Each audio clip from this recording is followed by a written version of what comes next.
Vous êtes-vous déjà demandé ce qui était arrivé au soldat qui a transpercé Jésus sur la croix? Ce geste, en apparence simple, mais plein de sens, est mentionné dans une seule phrase des évangiles, mais il a laissé des traces éternelles dans l'histoire de la foi chrétienne. Qui était cet homme? Qu'est-ce qui a motivé votre action? Et surtout, qu'est-ce qui l'attendait après ce moment dramatique? Beaucoup considèrent la figure du soldat romain comme secondaire dans le récit de la crucifixion, mais la vérité est qu'il a joué un rôle fondamental dans l'un des moments les plus profonds de l'histoire de l'humanité. Que peuvent nous dire la Bible, la tradition chrétienne et même les récits historiques à son sujet? Aurait-il eu des remords, la rédemption trouvée, ou son destin était-il marqué par quelque chose de plus sombre? Dans cette vidéo, nous allons plonger dans un voyage de découverte sur le sort de ce soldat. Nous explorerons son identité, le sens de son acte et les possibles ramifications spirituelles de sa vie. Chaque détail révélé promet d'éveiller votre curiosité et, qui sait, d'apporter une nouvelle perspective sur le pouvoir transformateur de la rencontre avec le Christ. Le soldat qui a transpercé Jésus sur la croix est une figure enveloppée de mystère et de symbolisme. Il n'apparaît que brièvement dans le récit biblique, en particulier dans l'évangile de Jean 19, 34, où il est mentionné qu'un des soldats, voyant Jésus déjà mort, lui transperça le côté avec une lance et du sang et de l'eau en sortirent. À partir de là. Mais qui était cet homme? La Bible ne donne pas son nom, mais la tradition chrétienne et certains textes apocryphes font état d'un personnage nommé Longinus. Longin, selon la tradition, était un centurion romain, un officier de haut rang chargé de commander une centaine de soldats. Il aurait été chargé de superviser la crucifixion de Jésus, un événement considéré comme une routine pour les Romains qui utilisaient la crucifixion comme méthode de punition et d'intimidation. Pour lui, au départ, Jésus aurait pu être un condamné comme un autre, un rebelle parmi tant d'autres qui contestaient le pouvoir de Rome. Cependant, quelque chose d'extraordinaire s'est produit au moment où il a transpercé Jésus. Même si sa véritable identité reste incertaine, le geste de ce soldat est chargé de symbolisme. La lance avec laquelle il a ouvert le côté du Christ a non seulement mis fin aux souffrances physiques de Jésus, mais a également donné lieu à un moment spirituel de grande signification, représenté par le mélange de sang et d'eau qui en a jailli. Cet acte a été perçu par beaucoup comme une confirmation que Jésus était déjà mort. Mais pour d'autres, il symbolisait l'abandon total du Christ à l'humanité, culminant dans la manifestation de sa divinité. Outre les récits bibliques, la figure du soldat a gagné en notoriété dans les traditions ultérieures. Certains textes suggèrent qu'il s'est transformé après ce moment. On raconte que Longin était aveugle d'un œil et que, touché par le sang de Jésus, il recouvra la vue. Cette expérience aurait conduit à sa conversion, faisant de lui un disciple du Christ et, plus tard, un martyr pour la foi. Ainsi, même si son identité concrète reste insaisissable, le soldat qui a transpercé Jésus n'est pas seulement un personnage historique. Il est devenu un symbole de la capacité de transformation spirituelle. Son acte, initialement brutal, a fait écho comme un appel à la rédemption et au changement, rendant son histoire intrigante et profondément significative. L'acte de percer le côté du Christ sur la croix porte un symbolisme profond, qui va au-delà de l'action elle-même. Pour beaucoup, il s'agissait d'un dernier geste de violence contre un homme déjà mort. Pour d'autres, c'était une confirmation de la réalité du sacrifice de Jésus, accomplissant des prophéties et révélant de profondes vérités spirituelles. Mais quel était le véritable sens de cet acte? Du point de vue romain, le geste avait un but pratique, s'assurer que Jésus était bien mort. La crucifixion était un châtiment brutal destiné à provoquer des souffrances prolongées, mais la mort prenait parfois des heures, voire des jours. Cependant, Jésus était déjà expiré et la lance en était la preuve. Jean 19,36,37 rapporte que ce moment accomplit une ancienne prophétie. Aucun de leurs os ne sera brisé. Exode 12,46. Et ils regarderont celui qu'ils ont transpercé. Zacharie 12, tant ainsi. Cet acte apparemment cruel avait des implications spirituelles qui résonnaient bien au-delà du contexte immédiat. Lorsque la lance a percé le côté de Jésus, du sang et de l'eau ont jailli, un détail mentionné avec insistance par Jean. L'interprétation théologique de cet événement varie, mais de nombreux érudits chrétiens pensent qu'il symbolise la purification et la rédemption. Le sang représente le sacrifice expiatoire du Christ pour les péchés de l'humanité, tandis que l'eau est considérée comme un symbole de renouveau et de baptême.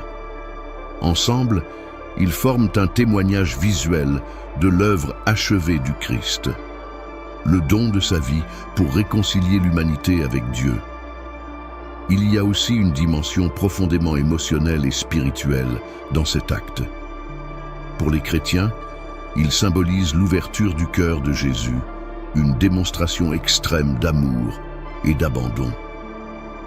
La blessure ouverte à son côté est souvent interprétée comme une invitation pour tous à trouver refuge dans son cœur miséricordieux. Pour de nombreux mystiques et saints, cette image est devenue un point central de méditation, un rappel du coût du salut et de la compassion divine infinie. Le geste du soldat n'était donc pas seulement un acte de brutalité. Ce fut un moment plein de signification prophétique et spirituelle, transformant une action simple et pratique en un événement plein de symbolisme et d'espoir. Le côté transpercé de Jésus continue d'être l'un des aspects les plus émouvants et contemplés de sa passion, inspirant des générations à réfléchir sur le pouvoir du sacrifice et de l'amour rédempteur. Le moment où le sang et l'eau jaillirent du côté de Jésus, après avoir été transpercés par la lance, est l'un des événements les plus spirituels de la crucifixion. Plus qu'un simple phénomène physique, ce détail rapporté dans l'évangile de Jean, 19, 34, est devenu un symbole puissant au sein du christianisme, avec diverses interprétations théologiques et spirituelles. Le récit souligne que, lorsque Jésus fut transpercé, un mélange de sang et d'eau coula de son côté. Cette description, pour les chercheurs, a des implications à la fois littérales et symboliques. D'un point de vue médical, cet événement s'explique par une possible rupture du péricarde, la membrane qui entoure le cœur, entraînant la libération de sang et d'un liquide clair, semblable à de l'eau. Cependant, pour la théologie chrétienne, le sens transcende l'explication physique. Le sang qui a coulé est souvent associé au sacrifice de Jésus pour la rédemption de l'humanité. Il représente l'accomplissement de la promesse du salut, élément central de la foi chrétienne où le sang du Christ est considéré comme le prix payé pour les péchés du monde. L'eau est interprétée comme un symbole de purification et de renouveau en lien avec l'idée du baptême. C'est comme si, à ce moment-là, de la blessure du Christ découlaient les éléments essentiels à la vie spirituelle, la rédemption et la régénération. Cet événement est également considéré comme un accomplissement prophétique. Dans l'Ancien Testament, dans Zacharie 13, 1, il est mentionné que en ce jour-là, une fontaine sera ouverte pour la purification du péché et de l'impureté. De plus, il fait référence au passage d'Exode 17, où Moïse, lorsqu'il frappa le rocher, fit jaillir de l'eau pour étancher la soif du peuple. Dans l'interprétation chrétienne, le Christ est ce rocher spirituel qui, lorsqu'il est frappé, fournit de l'eau vive à toute l'humanité. La combinaison du sang et de l'eau véhicule également un sentiment de communauté. De nombreux théologiens voient dans ce passage une allusion à l'Église, représentée par les sacrements de l'Eucharistie, sang, et du baptême, eau. Ainsi, la scène illustre non seulement le sacrifice de Jésus, mais souligne également l'établissement d'une communauté de foi qui continue d'être nourrie et purifiée par lui. Ce moment est donc plus qu'un détail narratif. Il résume l'essence de la mission du Christ: offrir la rédemption, le renouveau et la promesse de la vie éternelle à ceux qui croient en lui. C'est une image qui transcende la brutalité du geste et révèle la profondeur de l'amour divin. La figure du soldat qui transperça Jésus sur la croix, bien que brièvement évoquée dans les évangiles, a acquis au fil des siècles un rôle important dans les traditions chrétiennes. Ce personnage, identifié par la tradition comme Longin, est devenu la cible de récits mêlant histoire, légende et interprétation spirituelle. Mais dans quelle mesure ces récits reflètent-ils la réalité et que nous disent-ils sur la manière dont les chrétiens ont compris ce moment symbolique? Le nom Longinus n'apparaît pas dans les textes bibliques, mais se retrouve dans des écrits ultérieurs, notamment des évangiles apocryphes et des récits de la tradition chrétienne primitive. Selon ces récits, Longin était un centurion romain présent à la crucifixion de Jésus, et le fait de percer le côté du Christ aurait profondément changé sa vie. L'une des histoires les plus connues raconte qu'il était aveugle d'un œil et que, touché par le sang de Jésus, il a miraculeusement retrouvé la vue. Cet événement aurait conduit à sa conversion au christianisme, faisant de lui un symbole de rédemption et de transformation. Une autre tradition raconte que Longin, après sa conversion, abandonna son poste dans l'armée romaine et commença à prêcher l'Évangile. Il aurait été persécuté à cause de sa foi et serait finalement tombé en martyr. Dans certaines versions de l'histoire, il est décrit comme l'un des premiers saints de l'Église, sa fête étant célébrée selon le calendrier liturgique dans certaines traditions chrétiennes. Il existe cependant des débats sur l'historicité de ces récits.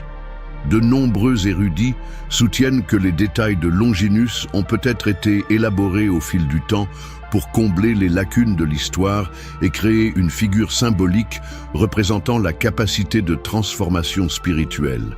Malgré cela, ces légendes véhiculent de puissants messages de foi, de repentance et de force de la rencontre avec le Christ. Il est intéressant de noter que la lance utilisée par Longinus, connue sous le nom de lance du destin, est également devenue un objet de vénération et de mystère. Prétendument conservé comme relique sacrée, il apparaît dans plusieurs traditions et même théories du complot. Quelle que soit son authenticité, la lance constitue un rappel tangible de l'impact de ce moment sur la croix. Les traditions chrétiennes concernant le soldat qui a transpercé Jésus ne sont peut-être pas entièrement vérifiables, mais elles offrent un aperçu de la façon dont l'Église a compris le pouvoir rédempteur du Christ. Ils révèlent que même dans l'acte de violence, il peut y avoir un espace de transformation et de témoignage. Plus que des légendes ou des vérités historiques, ces récits continuent d'inspirer des millions de personnes dans le monde. Bien que la Bible ne mentionne pas directement le nom ou le sort du soldat qui a transpercé Jésus sur la croix, les traditions chrétiennes et certains documents historiques suggèrent qu'il a subi une profonde transformation spirituelle après cet événement. Ce récit, qui mêle histoire et foi, reflète l'impact de la rencontre avec le Christ, même indirectement. Selon des récits historiques et apocryphes, le soldat, identifié plus tard comme Longin, aurait été témoin non seulement de la crucifixion, mais aussi des signes extraordinaires qui l'accompagnaient, comme le tremblement de terre et l'obscurcie qui envahissait le ciel. Beaucoup croient que ces événements ont éveillé en lui une conscience de la véritable identité de Jésus. L'Évangile de Matthieu 27-54 rapporte que le centurion et les soldats qui l'entouraient, voyant ce qui se passait, dirent « En vérité, celui-ci était le Fils de Dieu ». Cette confession, bien qu'attribuée au centurion chargé de superviser l'exécution, est souvent associée à Longin, suggérant qu'il montrait déjà des signes de conversion. Après la crucifixion, certaines traditions prétendent que Longin a abandonné sa carrière militaire et a décidé de suivre les enseignements du Christ. On dit qu'il a voyagé pour répandre l'Évangile, même s'il a été persécuté à cause de sa nouvelle foi. Dans certaines versions, il a été capturé et martyrisé pour sa croyance, tué par décapitation, un sort courant pour les premiers chrétiens.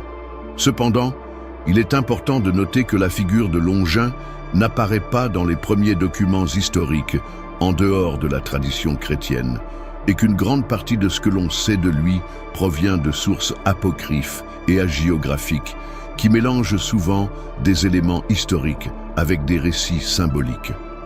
Pourtant, ces histoires reflètent la manière dont l'Église primitive interprétait l'impact transformateur du sacrifice de Jésus, même sur ceux qui étaient initialement ses bourreaux. La figure de Longin est devenue particulièrement importante dans certaines communautés chrétiennes, étant vénérée comme un saint. Les reliques qui lui sont attribuées, notamment la lance utilisée lors de la crucifixion, ont été préservées et vénérées dans diverses régions du monde. Ces objets, bien qu'entourés de débats sur leur authenticité, entretiennent la mémoire du soldat passé de bourreau à témoin de foi. Les récits historiques de Longinus sont peut-être limités, mais l'impact de son histoire, réelle ou symbolique, reste un rappel puissant que personne n'est à l'abri de la grâce divine. Sa conversion illustre le pouvoir transformateur qui peut naître d'une rencontre avec la vérité du Christ. L'histoire du soldat qui a transpercé Jésus, traditionnellement identifié comme Longin, est un témoignage de transformation. Il est passé de bourreau à symbole de rédemption et de but. Un voyage qui reflète le pouvoir du pardon et de la grâce divine. Ce processus de changement intérieur est essentiel pour comprendre comment sa vie est devenue une représentation de l'impact de la crucifixion. Longin, au départ soldat obéissant au pouvoir de Rome, aurait agi sans pleine conscience du sens de ses actes. Son geste de percer le côté du Christ, bien que brutal, a été raconté comme faisant partie de l'accomplissement des prophéties divines et comme une étape importante dans le sacrifice rédempteur de Jésus. Cependant, la tradition nous dit que cet acte fut le début d'un profond changement dans sa vie. Après avoir été témoin des signes surnaturels qui ont accompagné la mort de Jésus, l'obscurité soudaine, le tremblement de terre et l'agitation générale, Longin aurait commencé à remettre en question ce dont il avait été témoin. Les paroles qui lui sont attribuées, en vérité, celui-ci était le Fils de Dieu, marquent le point où sa perception a changé. De bourreau, il commença à reconnaître Jésus comme plus qu'un homme, mais comme le Messie promis. La tradition chrétienne présente Longin comme un exemple de la manière dont le pardon divin peut transformer même les cœurs les plus endurcis. Il aurait abandonné sa position de soldat et cherché un nouveau but, répandre l'Évangile. Son voyage l'a amené à proclamer la foi contre laquelle il s'était autrefois battu, affrontant la persécution et, finalement, le martyre pour avoir refusé de renier sa croyance. Cette trajectoire est souvent interprétée comme un message d'espoir. Longin démontre qu'une repentance sincère, combinée à l'acceptation de la vérité du Christ, peut changer même les destinées les plus improbables. Il en est venu à être considéré non seulement comme le soldat qui a transpercé Jésus, mais aussi comme quelqu'un qui a permis que sa vie soit transformée par le pardon et le dessein divin. L'histoire de Longinus nous rappelle que le chemin de la repentance et de la rédemption est ouvert à chacun, quels que soient ses actes passés. Sa vie, de bourreau à disciple, est un témoignage de la force de l'amour divin et de la puissance du but trouvé en Christ. Le fait que le soldat ait transpercé le côté de Jésus n'était pas seulement un événement isolé lors de la crucifixion. Il est devenu un symbole profond et central de la spiritualité chrétienne, façonnant les interprétations théologiques et les pratiques religieuses au fil des siècles. Ce geste apparemment simple a révélé des significations qui transcendent le temps, unissant le message du sacrifice du Christ à l'expérience de foi de millions de personnes. Pour les chrétiens, le sang et l'eau qui ont coulé du côté de Jésus portent un symbolisme indubitable. L'eau représente la purification et le renouveau spirituel, souvent associé au sacrement du baptême. Le sang fait référence au sacrifice expiatoire de Jésus, en souvenir de l'Eucharistie, le moment où les chrétiens se connectent au sacrifice du Christ par la communion. Ces deux éléments sont devenus des piliers de la liturgie chrétienne, renforçant l'importance de l'acte pour la pratique religieuse et la croyance. Par ailleurs, le geste du soldat est souvent interprété comme une révélation de la plénitude de l'amour de Dieu. En permettant de percer le côté du Christ, l'événement symbolise l'ouverture du cœur de Jésus comme source de miséricorde pour toute l'humanité. Pour de nombreux théologiens et saints, cette blessure ouverte est devenue une invitation spirituelle. Entrez dans le cœur de Jésus où se trouve le pardon, le réconfort et la paix. Dans la tradition mystique, ce passage est considéré comme l'un des moments de passion les plus intimes. Des saintes comme Thérèse d'Avila et d'autres mystiques ont médité profondément sur le sens de cette ouverture, l'interprétant comme une démonstration visible du désir du Christ d'accueillir tous. Cette image a inspiré des générations de croyants à réfléchir sur le pouvoir transformateur de l'amour de Dieu. L'impact spirituel du geste résonne également dans l'art, la littérature et la musique chrétienne. Peintres de la Renaissance, compositeurs classiques et écrivains religieux ont exploré cette scène, soulignant sa profondeur émotionnelle et symbolique. Tout au long de l'histoire, le geste du soldat a été représenté comme un point de connexion entre la souffrance humaine et l'espérance divine. Plus qu'un détail du récit de la Passion, l'acte de percer le côté de Jésus représente la continuité du message chrétien. Le sacrifice du Christ a été fait pour ouvrir la voie de la grâce et du salut. Il continue d'inspirer les chrétiens à trouver en Jésus non seulement un exemple d'amour sacrificiel, mais aussi la véritable source de rédemption et de renouveau spirituel. L'histoire du soldat qui a percé Jésus, qu'elle soit vue à travers le prisme des Écritures ou des traditions ultérieures, contient de profondes leçons pour les chrétiens et tous ceux qui réfléchissent sur la vie, la repentance et la rédemption. C'est un symbole de la façon dont des actes apparemment finaux et définitifs peuvent devenir les points de départ d'un voyage spirituel et personnel de transformation. L'une des leçons les plus puissantes que nous puissions tirer du sort de ce soldat est le pouvoir du repentir et du pardon. Longin, selon la tradition, est passé d'un homme ordinaire qui accomplissait son devoir militaire à un personnage vénéré comme symbole de conversion. Son geste de transpercer Jésus était au départ un acte brutal, mais il est devenu une étape importante dans sa transformation intérieure. Cela nous rappelle qu'aucune erreur ou échec n'est hors de portée de la grâce divine. Une autre leçon importante est celle du but rédempteur. L'histoire du soldat montre comment Dieu peut transformer même les moments les plus sombres en opportunités de lumière et de sens. L'acte de percer le côté de Jésus, qui semblait n'être qu'un détail de cruauté, est devenu un événement chargé de symbolisme et de puissance spirituelle, impactant les générations et approfondissant la compréhension de la foi chrétienne. De plus, le destin de ce soldat nous enseigne l'universalité du message du Christ. Il n'était pas un proche disciple ou un disciple, mais quelqu'un de éloigné de la foi juive et du contexte spirituel de Jésus.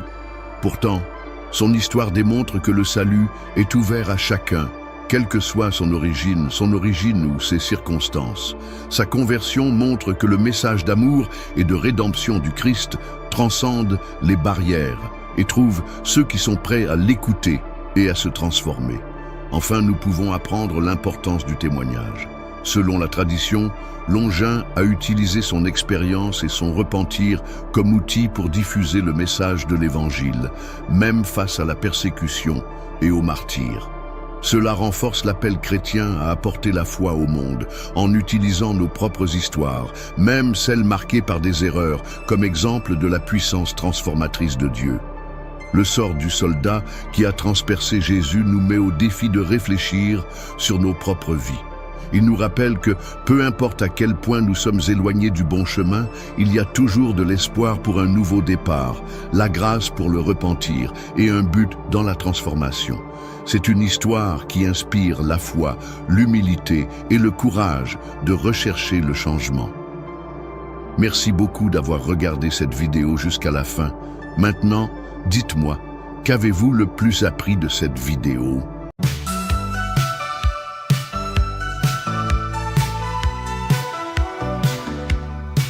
Les justes en attente, à cela qui attend la vie.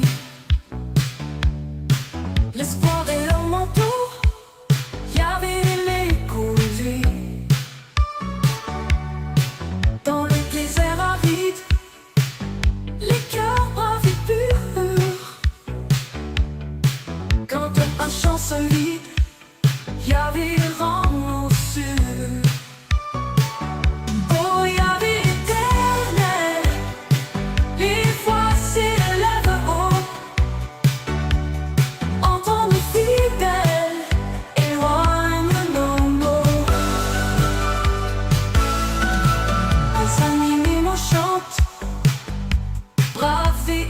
entend.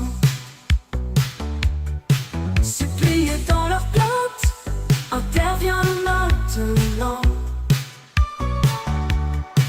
À l'ombre de tes ailes, cherchons ta lumière, rends nos jours plus clairs, reste notre repère.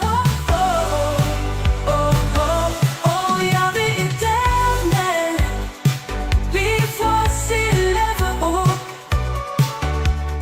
Entends nos fidèles, éloigne nos mots.